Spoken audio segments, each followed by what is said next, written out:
convince me that do something is a reasonable operating standard here, because it just seems to me that do something can get you into a lot of trouble. Yeah, so I don't have a lot of patience for that argument, because, frankly, we need to punish the Syrians for what they did and then try to deter them. The world has to condemn their actions in the strongest possible ways, and the Trump administration, I believe, has an obligation to act. He can't criticize Barack Obama on one hand for turning a blind eye to Assad's chemical weapons in 2012 and then allow it to happen in 2017 and do absolutely nothing while this Holocaust unfurls before our eyes. If we do not respond to this wanton use of nerve gas on men, women, and children, believe me, the gates are going to open. You'll see more chemical weapons used, and eventually chemical weapons will be used against our troops. I can tell you, after the last chemical attack, I spoke with then UN Ambassador Powell, and my counsel to her was strike soon. Do it now. Don't wait. I will certainly back you up. Unfortunately, they didn't do that. They waited. They dithered. Came to Congress. It was way too late at that point in time. I think we should do something. Like what? But like you said, we shouldn't be there. I think there probably are some targets in Syria that will send a message that we do punishing strikes against the regime. You can take out Assad. I mean, I'm sure we're capable of that. Frankly speaking, from my perspective, a punitive action would be important. I think some strike to show that we are taking this seriously might get President Assad's attention. What would you tell Donald Trump specifically to do to Syria? Destroy his air power and create a safe zone in Syria where this never happens again.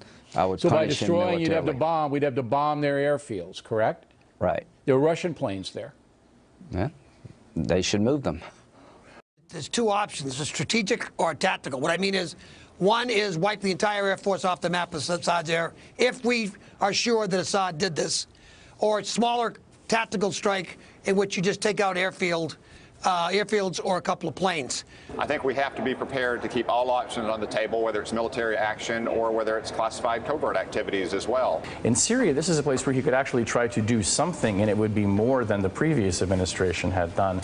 And I think actually he would win a lot of points and build confidence with people, even holdovers from the Obama administration, who were deeply frustrated with the fact that we drew a red line and then did nothing about Bashar al-Assad's use of chemical weapons. This administrations around the world cannot sit idly by and do nothing. The United States isn't a country that stands by and does nothing. We should have acted before. Shame on us. And now we have a new president. He's promised to do something about it. Let's see it. Estimate it would take 1 day for U.S. forces to knock out the Syrian Air Force. It's a one-day sortie. Yeah. It's 1 day, all right?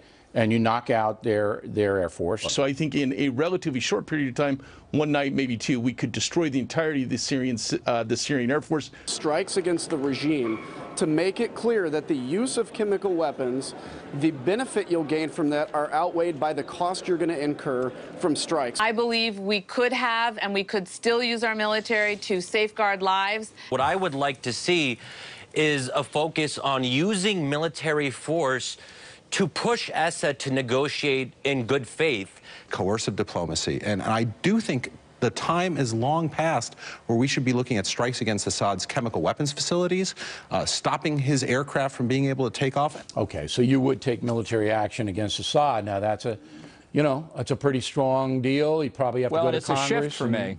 It's a shift for me. I haven't favored that before, but I think the president really said that today when he said they crossed many, many lines beyond red lines. I think it's coming. Ultimately, Bashar al-Assad, like Iran, like Russia, responds to pressure and confrontation. Keep hearing there's a new sheriff in town. Well, the new sheriff has to get serious about rounding up the outlaws. And I will tell you, you cannot let this stand. This is a horrible event out of which could come an opportunity to reset the Mideast, to establish his presidency as something different than Obama, to send a signal to every dictator in the world there's a new sheriff in town.